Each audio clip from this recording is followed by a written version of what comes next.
Hello guys, তোমরা যদি কেউ কেউ সপ্তাহে নিরামিষ খাও আর যদি বাইরে কিছু না খাও, ঘরে চাট বানিয়ে খেতে মন যায়, তাহলে তোমরা এইভাবে চাটটা বানিয়ে খেতে পারো।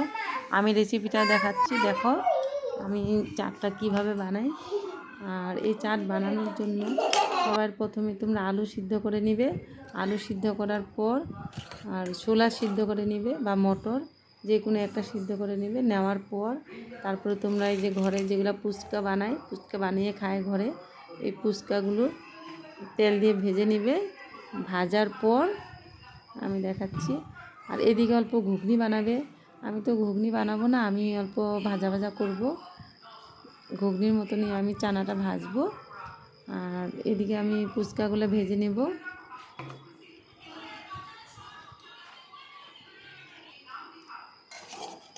এখানে অল্প কালো জিরা ফোড়ন দিয়ে দেবো। আমি ভেজে দিয়েছি দিতে, আমি ছোলাগুলো দিয়ে দিচ্ছি। তো এখানে আমি কাবলি চানা নিয়েছি আর লবণ হলুদ দিয়ে আমি অল্প আলু দিয়ে আমি এটা ঘুগনির মতো বানাবো। ঘুগনির মতো বানানোর পর আমি চাটটা বানানো দেখাবো তোমাদেরকে।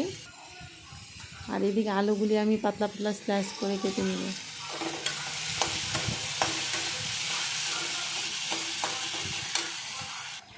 এটা হয়ে গেছে, এদিকে আমার ঘুগনির মতো হয়ে গেছে। আর এদিকে আমি ফুচকাগুলো ভেজে নিলাম, অল্প কাড়া করে ভাজতে হবে।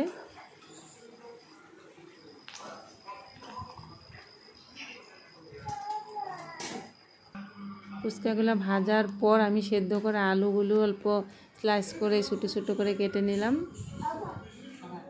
কারণ ফুচকা চাটে তো আলু লাগে, আলু না হলে চাটটা হয় না।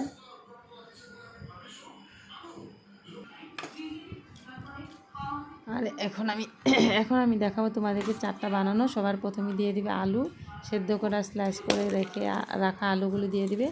আর এই ফুচকাগুলো ভেঙে নেবে। ফুচকাগুলো গুঁড়া, একদম গুঁড়া না, ছোটো ছোটো টুকরা করে ভেঙে নেবে। তারপরে আলুর উপর দিয়ে দিবে ভাঙা ফুচকাগুলো।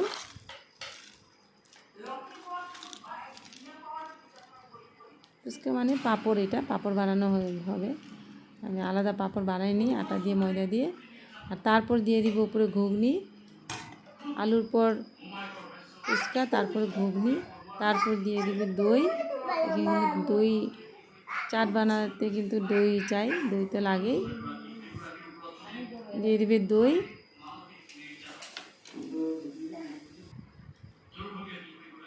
দই দেওয়ার পর আমি এখানে দিয়ে দিব টমেটো সস।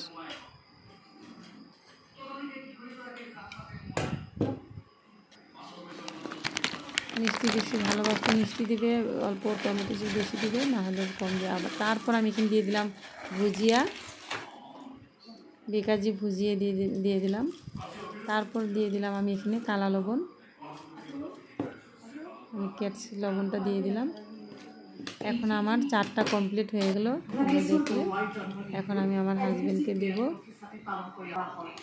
দিলাম। আমি বললাম কেমন হয়েছে খেতে, বললো খুব টেস্টি হয়েছে। টেস্টি। বাই সবাইকে।